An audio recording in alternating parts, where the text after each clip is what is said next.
হযরত সালাবাতুল আনসারী নামে একজন সাহাবী।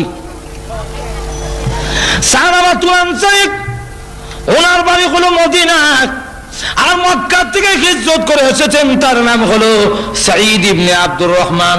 এই দুইজনকে রাসূল ভ্রাতৃত্ব করে দিয়েছেন, তোমাদেরকে ভাই ভাই বানায়া দিলাম, এক ফ্যামিলিতে চলাফেরা করবে।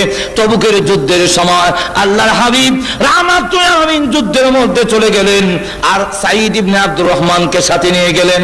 সালাবাতুল আনসারী রাদিয়াল্লাহু আনহু ওনার ফ্যামিলির দায়িত্ব গ্রহণ করে নিল, কিন্তু যুদ্ধে যাওয়ার পরে শয়তান প্ররোচনা দিয়ে সালাবাতুল আনসারীর সামনে তুলে ধরা হলো,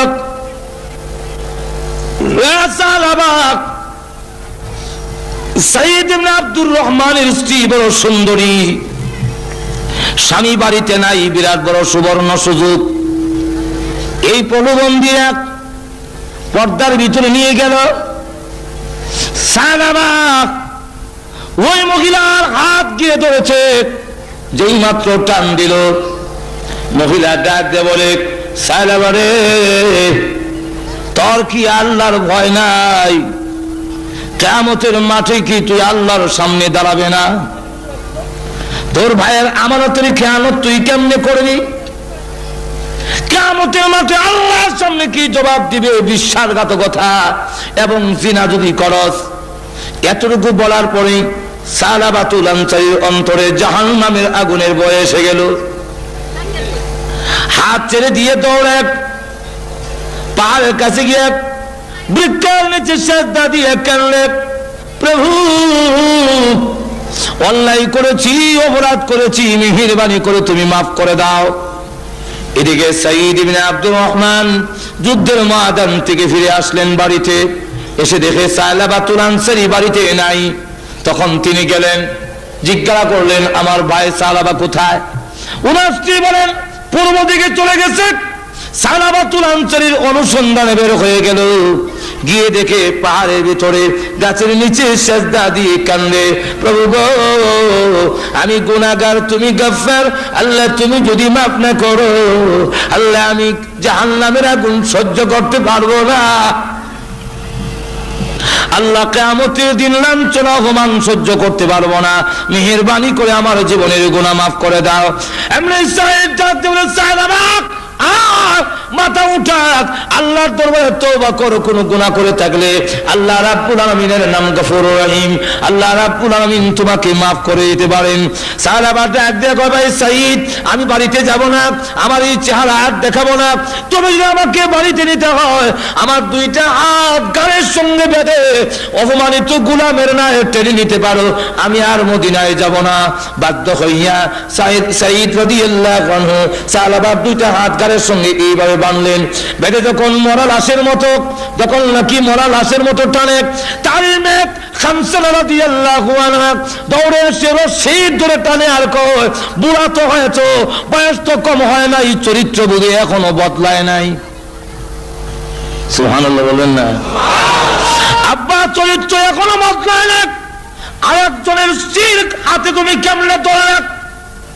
যে লোক নাকি আর একজনের স্ত্রীর হাতে ধরে, এই লোককে এইভাবে অপমানিত গোলামের মতো টেনে নিতে হয়। বাড়ির কাছে যাওয়ার পরে ডাক দিল, সাঈদ, আমাকে বাড়িতে নেওয়ার আগে চলো আবু বকর সিদ্দিকের দরবারে যাব, আবু বকরকে জিজ্ঞাসা করব, আমার মতো গুনাহগার যদি তওবা করে আল্লাহ রাব্বুল আলামিন মাফ দিবেন, আল্লাহ আমাকে মাফ দিবেন কিনা। আবু বকর সিদ্দিক রাদিয়াল্লাহু আনহুর কাছে গিয়ে দাঁড়িয়ে বলতে লাগলেন, আবু বকর, অন্যায় করেছি নফসের ধোঁকায়, শয়তানের ধোঁকায়, আমি যদি তওবা করি আল্লাহ রাব্বুল আলামিন আমাকে মাফ দিবেন কিনা। আবু বকর সিদ্দিক বলেন, মাফ দেওয়া না দেওয়া এটা আমার ব্যাপার নয়, আল্লাহ রাব্বুল আলামিনের ব্যাপার, আল্লাহ মাফ দিবেন কিনা আমি জানি না, তুমি আমার বাড়ি থেকে বের হয়ে যাও। রাস্তায় গিয়ে ডাক দিয়ে বলে, আরে সাঈদ, আবু বকর আমাকে বিদায় করতে পারে, আমি কিন্তু নৈরাশ হই না, আমাকে নিয়ে চলো ওমরের দরবারে, ওমরকে জিজ্ঞাসা করব, আমার মতো নাফরমান যদি তওবা করে আল্লাহ রাব্বুল আলামিন মাফ দিবেন কিনা। হযরত ওমর রাদিয়াল্লাহু আনহু আরো গরম, ওনার কাছে গিয়ে যখন বললেন, আবু বকর সিদ্দিক ওমর রাদিয়াল্লাহু আনহু বলেন, মাফ দিবেন কি দিবেন না আমি জানি না, তুমি আমার দরবার থেকে বের হয়ে যাও। তখন ওনার রাস্তায় বের হয়ে গিয়ে বলে, সাইদ আমাকে ওমর বিদায় করে দিতে পারে, আমি আল্লাহর রহমত থেকে নারাজ হব না, আমাকে নিয়ে চলো আলীর দরবারে, আলীকে জিজ্ঞাসা করবো আমার মতো গুনাহগারকে মাফ দিবে কিনা। আলী রাদিয়াল্লাহু আনহু শোনার পরে তিনিও বললেন, মাফ দেওয়া না দেওয়া আল্লাহর ব্যাপার, আমি জানি না, আপনি আমার বাড়ি থেকে বের হয়ে যান।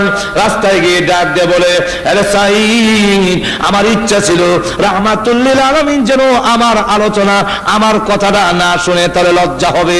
আবু বকরের কাছে গেলাম, বের করে দিয়েছে। ওমরের কাছে গিয়েছি, তিনিও বের করে দিলেন। আলীর কাছে গিয়েছি, আলী বের করে দিলেন। এবার বাধ্য হয়ে চলো রাহমাতুল লিল আলামিন দয়াল নবীর কাছে। আমার মনে হয় রাহমাতুল লিল আলামিন তার গুনাহগার উম্মতকে বিদায় করবে না। চলো রসুলের দরবারে যাই। রসুলের সামনে দাঁড়ায় বলেন, ইয়া রাসূলুল্লাহ, ইয়া হাবিবাল্লাহ, ওগো আল্লাহর হাবিব, আমার মতো গুনাহগার আল্লাহ রাব্বুল আলামিন মাফ দিবেন কিনা, মাফের কোনো ব্যবস্থা আছে কিনা। রাসূলুল্লাহ বলেন, সাহাবাক মাফ দেওয়া না দেওয়া আল্লাহর কাজ, আমি জানি না তোকে মাফ দিবেন কিনা, কিন্তু আমার রাগ হলো বিশ্বাসঘাতকতা কেন করলে, আমার সাহাবীর স্ত্রীর সঙ্গে বিশ্বাসঘাতকতা কেন করেছো। তোমার মতো সাহাবী আমার বাড়ি থেকে বের হয়ে যাও। রাস্তায় গিয়ে ডাক দিয়ে বলে, সাইদ আমি এতক্ষণ পর্যন্ত ভাবছিলাম আমার মনে হয় মাফের ব্যবস্থা হবে, আল্লাহ রাসূল যখন আমাকে বের করে দিলেন তাহলে মনে হয় আকাশের নিচে জমিনের উপরে আমার চাইতে বড় নাফরমান আর কেউ নাই। আমাকে বের করে দিয়েছেন রাহমাতুল লিল আলামিন, তাই রশিটা ছেড়ে দে, আমি আর মদিনার লোককে আমার চেহারা দেখাবো না। সাইদ তখন রশি ছেড়ে দিল, তার মেয়ে রশি ছেড়ে দিয়ে ডাক দিয়ে বলে, হে আব্বা, ঘুরে ঘুরে দেখেছে আবু বকর তোমার প্রতি নারাজ, ওমর তোমার প্রতি নারাজ, আলী তোমার প্রতি নারাজ, এমনকি রাহমাতুল লিল আলামিন পর্যন্ত তোমার প্রতি নারাজ। আমি আল্লাহর কসম খেলে বলি, যতক্ষণ পর্যন্ত আল্লাহর নবী এবং সাহাবায়ে কেরাম খুশি না হবে আর জীবনে কোনোদিন তোমাকে আব্বা বলে স্বীকার করব না। তখন সাহাবা আকাশের দিকে চোখ উঠায় গেল, প্রভু দুনিয়াতে গেছি, কোনদিন দুষ্টামি করলে বিচার যায় আব্বার কাছে, ভাইরা বাড়িতে ঢুকতে দেয় না, আব্বাও বাড়িতে ঢুকতে দেয় না, সকলের কাছে ব্যর্থ হয়ে গেলে মা তার সন্তানকে বিদায়ী করে পারে না। প্রভু গো, আবু বকর বিদায়ী করার পরে উমরের দরবারে যেতে পেরেছি, ওমর বিদায়ী করার পরে আমি আলীর দরবারে যেতে পেরেছি, আলী বিদায়ী করার পরে রাহমাতুল লিল আলামিনের দরবারে যেতে পেরেছি, রাসূল বিদায়ী করে দেওয়ার পরে তোমার রহমতের দরজায় হাজির হয়েছি। বলো না, তুমিও যদি তোমার গুনাহগার গোলামকে বিদায়ী করে দাও তাহলে তোমার এই বান্দা কার দুয়ারে গিয়ে আশ্রয় নিবে? আল্লাহ সকলে বিদায় করলেও তুমি তোমার গুনাহগার বান্দাকে বিদায় করতে পারো না। আবার গিয়ে পাহাড়ের ভিতরে সেজদা দিয়ে, গাছের নিচে সেজদা দিয়ে কান্দে। এই মুহূর্তে আল্লাহর পক্ষ থেকে কোরআনের আয়াত নাযিল হয়ে গেল, জিবরাইল হাজির হয়ে গেছেন, হাজির হয়ে বলেন, ওগো আল্লাহর নবী, এই মাখলুকগুলোর মালিক কে আপনি না আল্লাহ? রাসূল বলেন, মাখলুকের মালিক তো আল্লাহ। তো আল্লাহ যদি মাখলুকের মালিক হয়ে থাকে তাহলে সাহাবাকে আপনি কেন বিদায় করলেন? তার তামাম জীবনের গুনাহ এই মুহূর্তে আল্লাহ মাফ করে দিয়েছে। যেই মাত্র এই কথা বলেছে এমনি রাসূল বলেন, আবু বকর একটু কুছ করে দেখো না আমার সাহাবা কোথায় আছে। হযরত উমর দাঁড়ায় বলেন, হুজুর আমাকে অনুমতি দেন, আমিও যাব, কারণ আমিও দোষী, আমার কাছে এসেছিল, আমি তাকে বিদায় করে দিয়েছি। হযরত আলী দাঁড়ায় বলেন, ইয়া রাসূলুল্লাহ, ইয়া হাবিবাল্লাহ, আমাকে অনুমতি দেন, আমিও যাব, কারণ আমিও দোষী।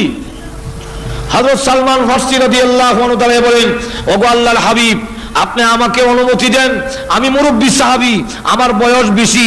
ওগো আল্লাহর নবী, উনি ইসলাম ধর্ম গ্রহণ করার সময় এত লম্বা হায়াত আর কোন উম্মতে সাহাবীদের মধ্যে, উম্মতে মুহাম্মদের মধ্যে কিয়ামতের আগ পর্যন্ত কেউ এত লম্বা হায়াত পাবে না। সালমান ফারসি ইসলাম ধর্ম গ্রহণ করার সময় ওনার বয়স হলো 120, ইন্তেকালের সময় ওনার বয়স হলো 350।